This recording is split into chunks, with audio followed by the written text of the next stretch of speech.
Bueno, primero que nada, buenos días a todos, gracias por asistir. Nos presentamos en nombre de mi compañero Fernando Rodríguez y el mío que les habla, Peralta Lizano. El nombre de nuestro proyecto es Detección de cierre de lazo con LIDAR 2D. Bueno, vamos a comenzar. ¿Qué es el cierre de lazo?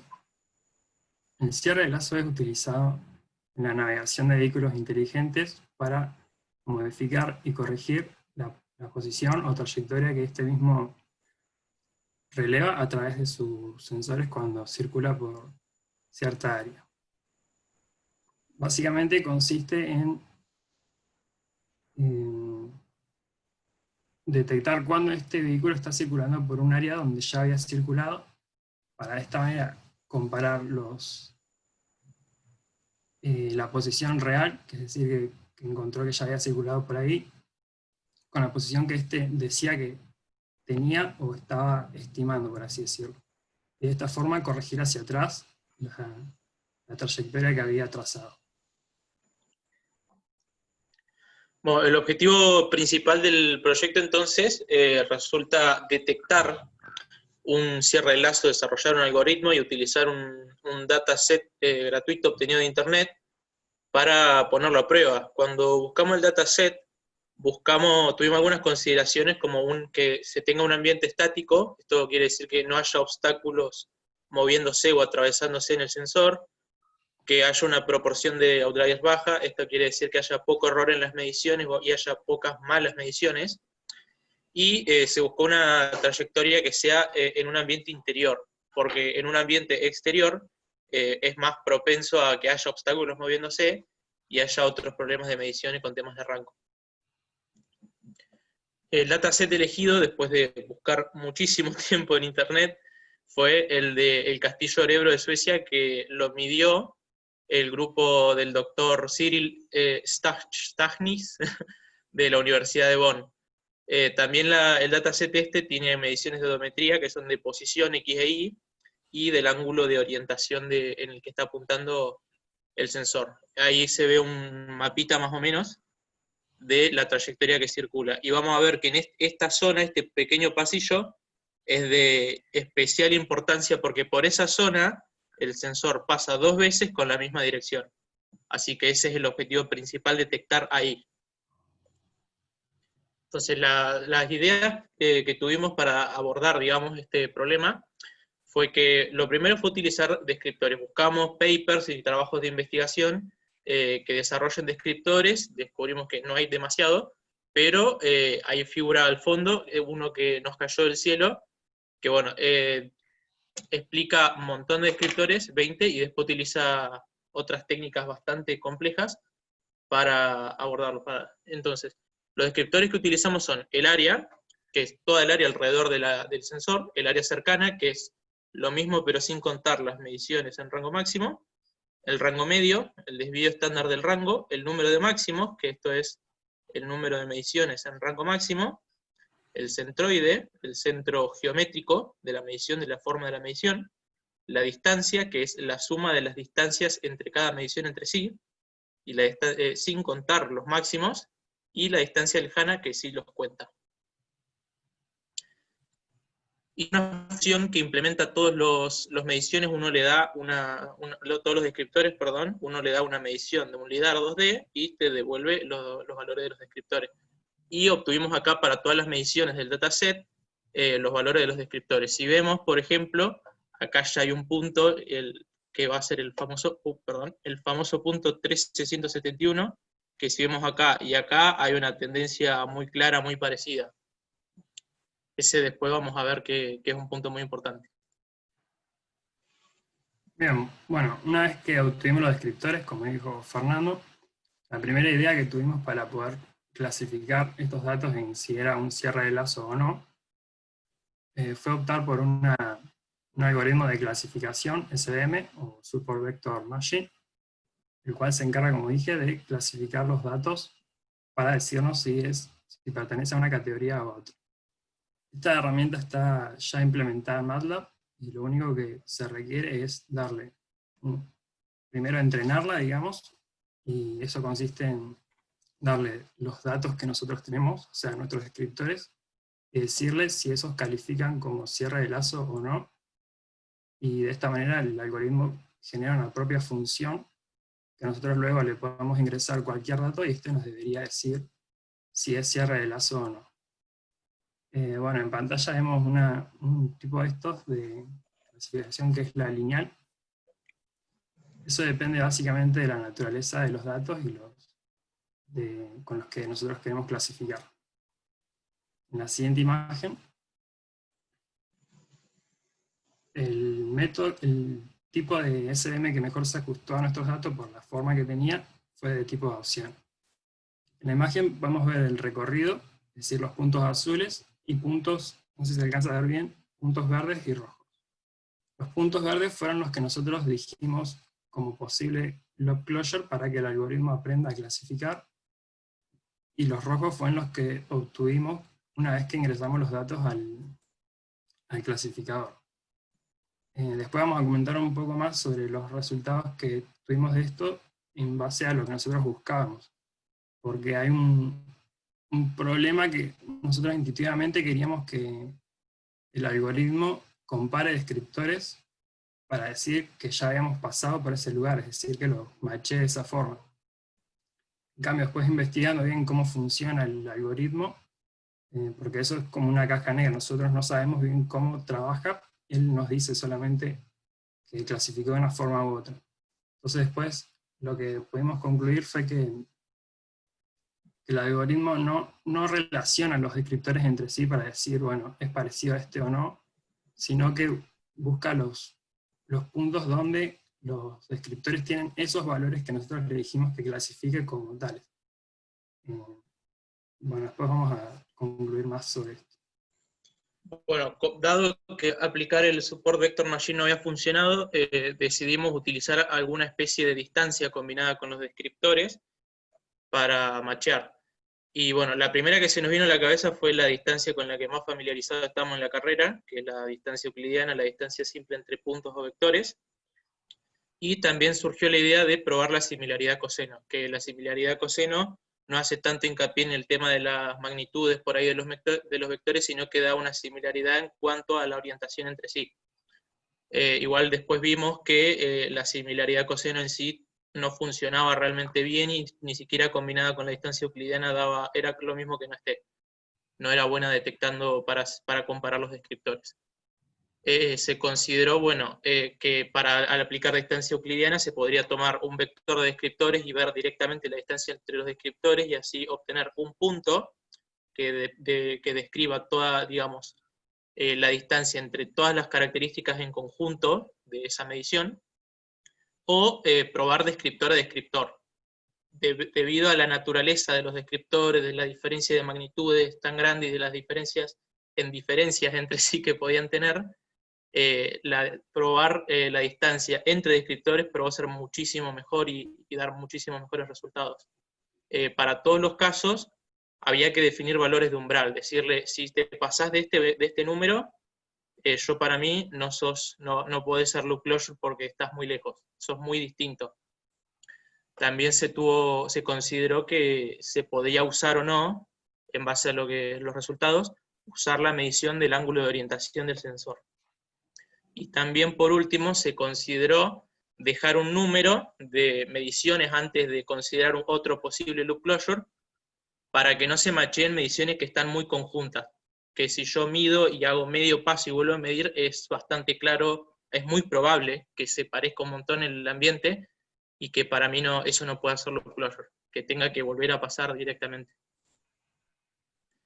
No utilizando el ángulo de orientación, se obtuvieron estos resultados con las distancias, que la verdad son bastante feos. Se macharon muchos puntos que estaban muy lejos, que no eran loop closure por zona siquiera, también donde no había pasado dos veces, y esto se atribuyó principalmente a que el número de descriptores era por ahí tal vez muy bajo, o no eran lo suficientemente complejos o característicos, por decirlo de alguna manera, que no describan del todo la medición, o no de una forma acorde.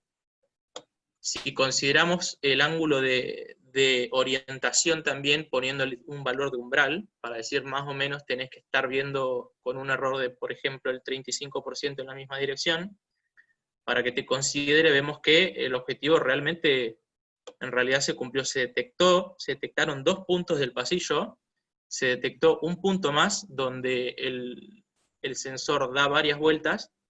El tema es que en otros lugares también da varias vueltas, como por ejemplo acá o acá. Pero el problema que teníamos por ahí era que el tema de las mediciones a veces eran muy distintas, había muchas puertas abiertas también en el pasillo, entonces las mediciones cambiaban un poco. Acá haciendo un pequeño zoom en la zona del pasillo se ve que además de la medición 3 y 171, que eran la más importante y era la que habíamos visto en el gráfico de los descriptores, se detecta la 169 y la 12 y se pone por un ejemplo pequeño de la distancia entre estos descriptores, cada uno tabulado. Estos valores después se tomaron como posible, o sea, como valores a partir de los cuales se consideraba el umbral que se iba a poner a la función. Bueno, la otra manera que quisimos encarar para resolver el problema fue, dado que ya se cuentan con muchas herramientas, sobre todo en MATLAB, sobre el trabajo con imágenes, queríamos pasar a través de LIDAR 2D, generar imágenes y trabajar con estas herramientas.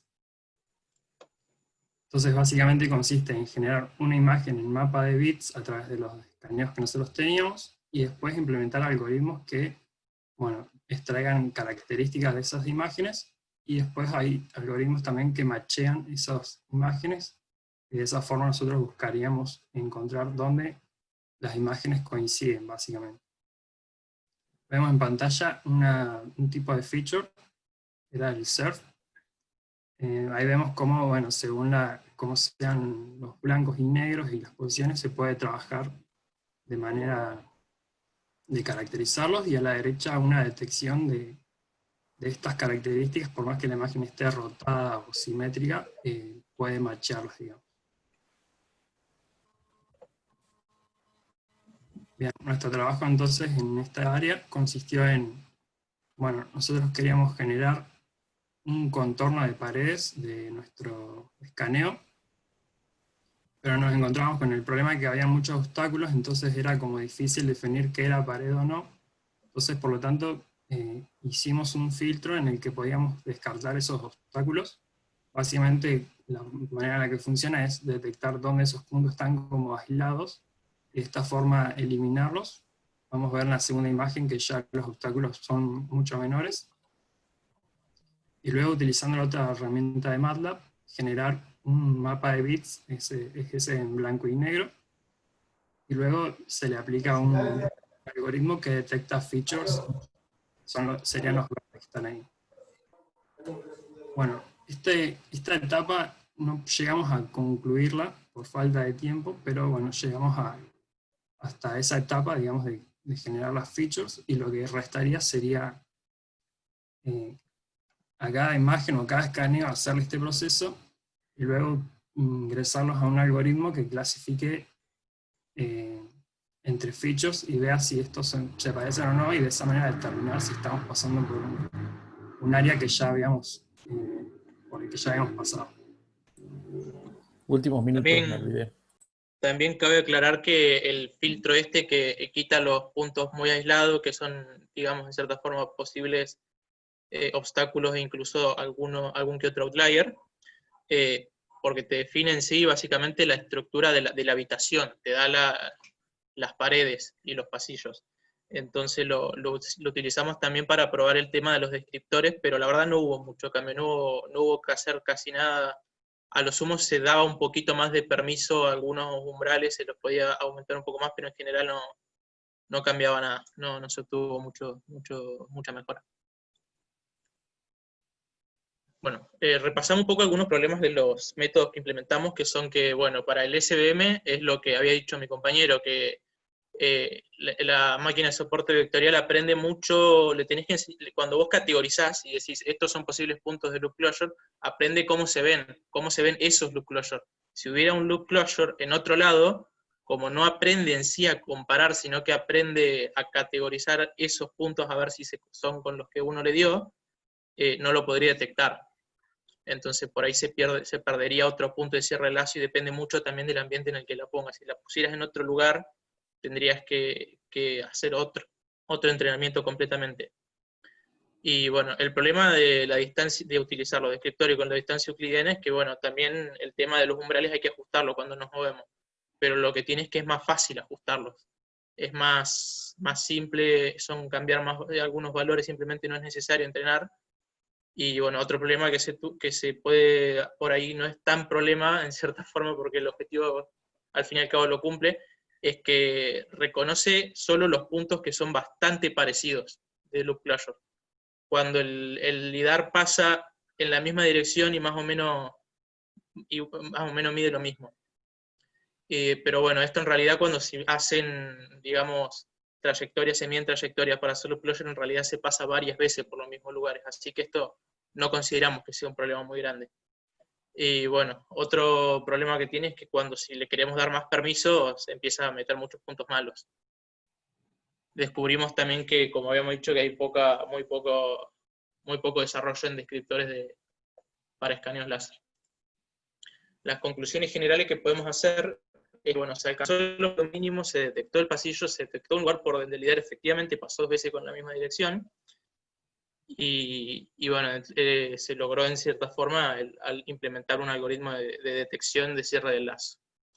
Un problema que se tuvo se vuelve a recalcar porque para mí es un poco importante que al tratar de darle más permisos empieza a agregar muchos puntos erróneos. Eso se soluciona usando descriptores más complejos. Encontramos algunos papers de descriptores bastante más complejos, pero el tema es que por ahí se iban mucho, porque eran tal vez un paper de 10 páginas solo para un descriptor y desarrollo con Machine Learning para optimizarlo, y por ahí se nos escapaba en cuanto a tiempo muchísimo también, el tema de aprenderlo, implementarlo, probarlo, y se nos iba. Y por tanto también resulta mucho más efectivo utilizar algoritmos de detección con imagen, que están muy desarrollados, y se encuentra muchísima información en internet al respecto. Bueno, planteamos ciertas mejoras a futuro.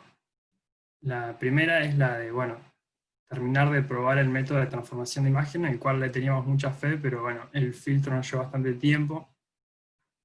Y tuvimos que aprender a utilizar ciertas herramientas también, así que bueno, pero creemos que sería muy bueno terminar ese, ya que contamos con muchas herramientas, como dijimos. Después pensamos también en optimizar el umbral con el que se decide si un descriptor es igual a otro, utilizando una SVM. Y bueno, otra cosa que encontramos en los papers fueron descriptores que al parecer son muy potentes, pero requieren mucho trabajo y herramientas que, bueno, se llevan un poco de nuestro trabajo, entonces, pero aparentemente eran bastante buenos, así que estaría bueno investigarlos a ver si se pueden utilizar. Otro planteo es el de utilizar un láser 2D que nos facilitó la cátedra, es decir que nosotros lo que queremos es generar nuestros propios datasets y bueno, después probar todo lo que trabajamos en nuestros propios datasets. Esas serían básicamente. El sensor prestado es ese que está ahí en pantalla, que nos prestó el Marcio. Muchas gracias. Muy bien, chicos, muy bueno. Ahí dejé la encuesta para todos en el chat. Ahora a ver si la puedo mover para que puedan responder. Escuchamos preguntas. Adelante, vamos. Vamos, son tímidos. Anotame, Marce, al final para hacer alguna pregunta. Bueno. Por ahí yo quería preguntar, antes de Darío, a ver cuál había sido, digamos, el escollo más grande que tuvieron que superar para lograr llegar a estos resultados, porque cumplieron con los objetivos, el plan era bastante ambicioso, pero bueno, quería escuchar a dónde creen ustedes que estuvo el escollo más difícil. ¿La dificultad más difícil? Sí. Yo creo que también un problema también fue que perdimos mucho tiempo tratando de implementar bien la SVM, y en realidad cuando nos dimos cuenta finalmente lo que estaba haciendo al final tanto no servía, pero en realidad eso no se tira del todo a la basura porque ahora entendiendo cómo funciona, sabemos que podemos implementarla para categorizar mejor los umbrales. En los umbrales sí se cree que podría funcionar. Así que al fin y al cabo puede en realidad mejorar por ahí el proyecto.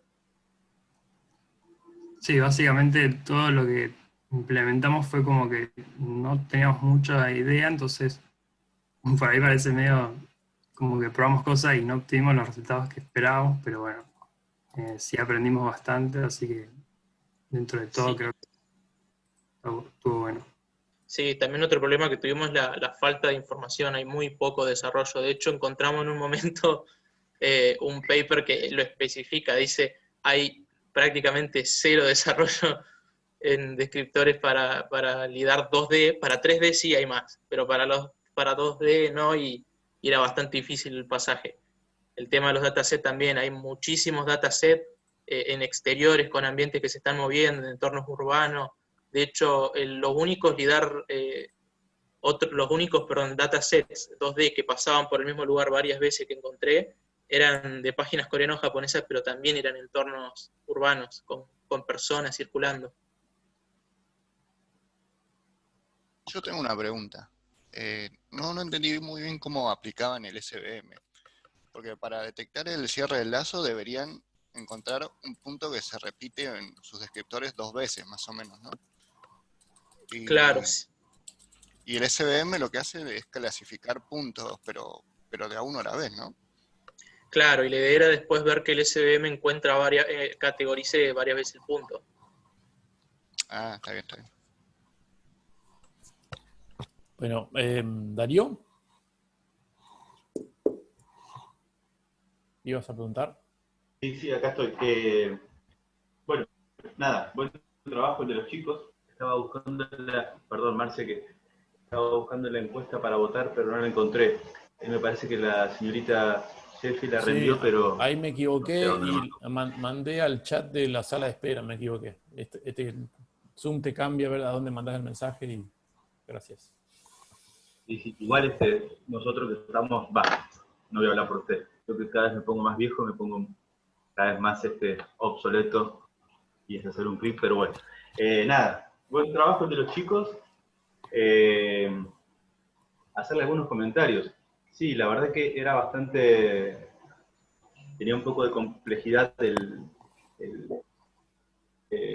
tema que eligieron. Varias cosas para comentarles. Después de última me contactaré con ustedes para no robar tanto tiempo. Pero en cuanto al entrenamiento del SBM, como todo tipo de entrenamiento, cuando uno usa alguna estrategia de Machine Learning, es importante armar bien el data para entrenamiento, para testeo y para validación. No sé cómo lo habrán hecho ustedes, pero bueno, es importante hacer esa discretización en el data. Sí, sí, es muy cierto. Pasamos mucho tiempo categorizando, de hecho, nosotros, mucho tiempo viendo las mediciones de por sí, viendo cuál puede ser loop closure, cuál no, y ir categorizando en base a eso.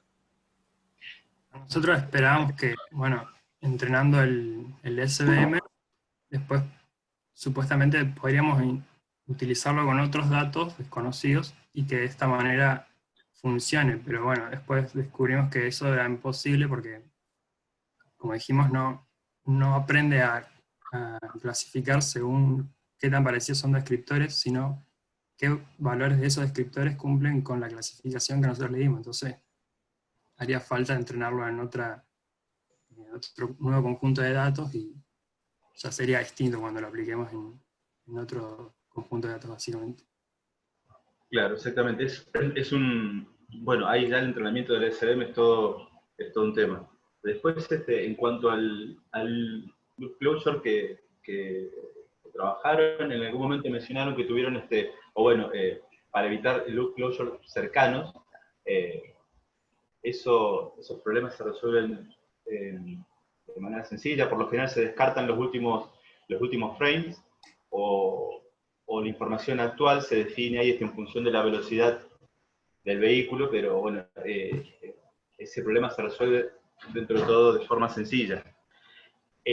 Lo que estaban tratando de hacer, yo tampoco vi mucho de loop closure con lidares 2D, 3D tampoco, pero mirando las imágenes que relevaron ustedes, que obviamente son muy, valga la redundancia, binarias, al ser un ambiente indoor, se podría aprovechar de esos escaneos las líneas en los mismos, así que se podría trabajar con algunos, trabajar con las líneas y trabajar con descriptores para líneas. Hay algunos trabajos al respecto. Después, si les interesa, les comparto alguna información. Sí, habíamos encontrado una forma de descriptor que era el descriptor, digamos, que era bastante ideal, que no solo categorizaba líneas, sino que también utilizaba para describir intersecciones, diferencias entre obstáculos y, digamos, zonas curvas. Era capaz de obtener el centroide de esa zona curva y caracterizar con eso. Ese era bastante más complejo, sí, pero estuvo muy bueno, estaría buenísimo implementar algo así. Bueno, nada, iniciaron un lindo trabajo y bueno, muy interesante. Así que, aparentemente, si era el último, me tomo el atrevimiento de iniciar los aplausos. No, gracias a todos. Muchas gracias. Gracias por su tiempo.